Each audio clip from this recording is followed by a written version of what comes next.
Ghost stories? No, we don't have anything like that around here. We do have the story of Jacob, but that's about as close as you'll get. You really want to know? Well, I'm not supposed to tell you, but alright, just no interrupting. I don't have the patience for that. How to describe Jacob Emory? Well, I guess you could say he was the kind of guy you could never take notice of. That isn't to say he was a bad kid, in any sense. Many people in this town thought he was the most reliable person for an odd job in the state. But he never really excelled in anything.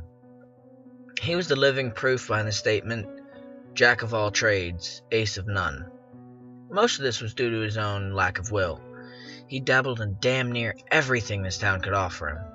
Automobiles, radio operation, storm management, what have you. But he never stuck with anything. His friends and workers went after him about it a number of times, but everybody got the same unsatisfying response. It just wasn't enough. Needless to say, any friends he kept were either very patient or never spoke of the matter altogether. It was probably inevitable then that Jacob would leave to go abroad. I don't remember where he went, but I think Gertrude down the street knew before she passed on. You'll have to scout someone else if you ever get curious. In any case, no one ever tried to stop him. Everyone thought that a little travel would stamp the ambition out of him, or else feed it until it was no longer an issue. Hell, we even gave him a sending-off party, which I thought was pretty nice of everybody. So anyway, he was gone for 6, 7 years. Can't remember. You'll have to check with someone else about that too. Anyway, he came back eventually, and he had changed, obviously enough. He was amiable, energetic, all smiles all the time. And we all quickly learned why. He showed us a souvenir he had brought back. A solid black stick, about the length of a pencil and the texture of chalk. We all wondered why on earth such a simple thing would prompt such a spring in his step, till he gave us his demonstration. He took a piece of paper, and with his stick, God, there's got to be a better word for it. With his stick, he drew a crude circle. It dropped and rested on the border of the paper, like a stone. It didn't leave the paper, but it acted out on it, sort of like an old movie projector on a screen. Son, I know how crazy this sounds, and if you feel like playing skeptic, then you can leave an old man to his craziness. But I know what I saw. Even if everyone's been hushing it up. And that stone he drew? Dropped. Jake even passed around the paper, and when it was being passed, it rolled around as the paper got tilted.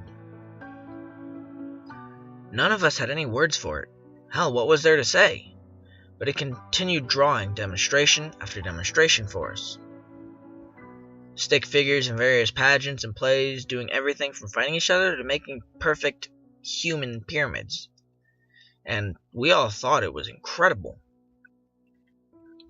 That was all the go-ahead he needed. He announced that he planned to put on shows to pay for rent and food, where he would draw anything the crowd members wanted. That we talked to some length about, and he eventually convinced us that it was safe and his drawings would be ethical, the practice lucrative and unique, and the attention would not go anywhere outside the town's borders. Poor Jacob. If I had not been so swept up in the moment, I might have read the signs right then and there, and saved the sorry son of the gun by snapping that terrible thing in half. But I was younger. We all were. And we saw no problem with encouraging him with what we all saw as an incredible experience to be shared with everyone else. Now, he didn't have any big radio or television connections, mind you, and the internet wouldn't come along for another decade, so he did what all people on a shoestring budget would do. He advertised his show with flyers. Flyers might not mean much to you city folk, but in a small town they gain a fair glance over from time to time. And what's more, Jacobs managed to stick out by having little figures jump up and down and whatnot to get people's attention. His first show must have gotten nearly 60 or so people, probably a lot more than that. And his shows were fantastic. Someone would shout out a scene from a play or a comedy sketch, and Jake's hand would fly over a white wall like a bird. He'd been holding back when he made that stone, that's for damn sure. His illustrations were all spot on, and he could make an incredible human figure in minutes. Come to think of it, I don't remember any of the scenes lasting more than 10 minutes to make. They were all really well done scenes, too. Not only could you see a knight charge the castle, Jacob would draw the castle's interior well. They were all really well done scenes, too. Not only could you see a knight charge a castle, Jake would draw the castle's interior as well, like a wedding cake split down the middle, so you can see the knight scale the walls, fight his way through the levels to the dungeon, fight back out with the princess, and make a leaping jump off the castle's parapets onto his getaway horse. All in complete silence. Not realistic, no, but that was part of the appeal. None of us ever went in there expecting something real. When a scene or a sketch was finished, either the character would leave off a wall, or he'd cover the wall with white paint. This was good, in a way. It gave these shows a time limit, so that when he'd finished with all 4 walls in a room, everyone knew the show was over until the paint dried. Jake, meanwhile, was changing in a bad way. I'd mentioned that upon his return he'd been extremely energetic. Well, that energy, that vitality, or fervor, or whatever you want to call it, it never left him, not for an instant. Far from it. It seemed to grow in him, and he enjoyed it all too much. His eyes grew wider. He slept gradually less over time. His statements and opinions more radical and frenzied.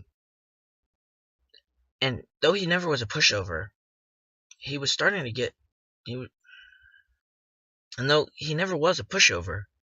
make people nervous in his company. A month or 2 passed, and Jake's audience grew like a wildfire. Nearly everyone in town paid to see Jake's art in action, and he had to rent out larger and larger places for them to sit. He now didn't stop after one scene was done. He moved directly onto the next. Put on the next blank space on the wall. Sometimes to the intriguing effect of causing scenes to mingle, which the crowd loved. The subject matter got more wild and immoral. The monsters got more bizarre and creative. Fighters using more impossible weaponry, all for the sake of the crowd's interests. Jake got steadily more indulgent, which we figured was from the money. He became a drinker and a womanizer, neither of which got rid of that vitality, by the way. Some of those women claimed that they'd woken up in the middle of the night to see him scribbling with that stick on a drawing pad, a gigantic grin on his face.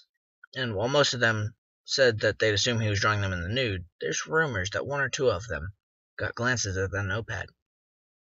Those anonymous few supposedly said that those drawings absolutely weren't nude pictures, but neither of them, whoever they are, will say what he was drawing. Now don't bother looking for those notepads or flyers, though. They're all gone now. I'm getting off track. Point is, he was hitting the bottle, and that's important, because it was that drinking that would eventually ruin everything. On the night of one of his performances, as he walked in the front of the cheering crowd, it was immediately apparent to everyone that he was completely drunk. I was in the front row, and I could smell the bourbon on him from 10 feet away. The show started, and he went through a bunch of sketches and scenarios the crowd recommended. When at the end, someone asked him that he draw himself. Everyone cheered the idea. I guess they'd been wondering what his creations thought of him, and he eventually obliged. No sooner had Jake finished connecting the final 2 lines on his coat than every single character across the vast expanse of wall all stopped and looked directly at the illustration. Lovers stopped kissing, clowns stopped laughing, robots stopped fighting pirates. Everything stopped and looked at the Jacob illustration. The crowd died almost instantly. I remember Jake's face at the moment, pale white, full of terrible comprehension of his mistake, and looking very desperately for the cans of white paint he'd forgotten to put out before the show. Everyone else, they were looking at the fake Jacob. That Jacob reached into his jacket pocket, pulled out a black stick of his own, and, as we all watched, drew a door. He pushed on his side, and the door swung open, allowing him to walk through onto the floor of the auditorium. The rest was an absolute hellish pandemonium. People screamed and ran for the exits as Jacob's characters, both those currently on the wall and those which had previously left before being covered up, ran out of their own exit, throwing pies, shooting lasers, blowing fire and poison, and the impossible. I was near enough the exit to escape, and gave only one backwards glance. The scene will haunt me forever. Jacob Emory was being dragged by his creations, kicking and screaming through the door his copy had made. The auditorium burned down, obviously enough, but I have no idea how many characters escaped, what happened to the fake Emory, or how many people died. The fire brought the fire department from the near cities up to over 100 miles away. They in turn brought the police force, which brought the government, which hushed up everything. They took the flyers and any art Jake had made and swore everyone to secrecy, or else life's detainment. The fire was blamed on a cigarette in the garbage during a basketball game, and we all eventually went on with our lives. Jacob was made never to have existed. In retrospect, I realized everything. Jacob hadn't been creating illustrations. Illustrations don't move, much less act or attack. They're just images people see, shadows made to look like real things. Jacob had been making life, actual thinking things, in some alternate dimension, using a power that was never meant to fall into mortal hands. He got drunk on his power. His punishment was probably well deserved. Incidentally, the government screwed up on 2 different accounts. They did a damn good job silencing everyone, but proof remains. The ruins are still there, you know. The auditorium's ruins. I hear they're going to start reconstruction soon, which will wipe out any remaining evidence someone can definitely see. But I went back there once, several years after the fire, just once. Amidst the rubble, covered in ash, I saw something squirming. I looked closer. It was Jacob Emory's hand on the wall, exactly like it had been 3 years ago, sweaty but calloused. I remember. But it was constantly flailing, as if the body it was supposed to be attached to was still writhing in flames. That was mistake number 1.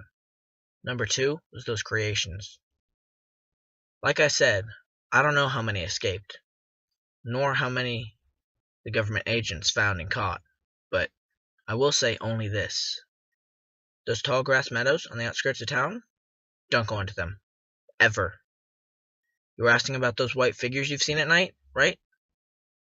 Well, this town doesn't have ghost stories.